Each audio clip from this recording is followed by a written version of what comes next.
ಮಧುರ ಮುರಳಿಯ ಲಹರಿಯಲ್ಲಿ ಮಿಂದ ಗೋಕುಲ ನಮ್ಮದಾಗಿಸು.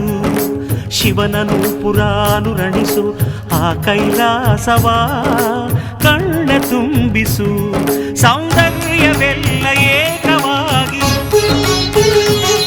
ಸೌಂದರ್ಯವೆಲ್ಲ ಏಕವಾಗಿ ಮಂದಹಾಸವಾಗಲಿ. ಬಿರಿದ ಎದೆಯ ಬೆಸೆಯಲಿ ನಿನ್ನ ಪ್ರತಿಭೆ ಕಿರಣದಿ. ಅಳುವ ಆತ್ಮ ಅರಳಲಿ.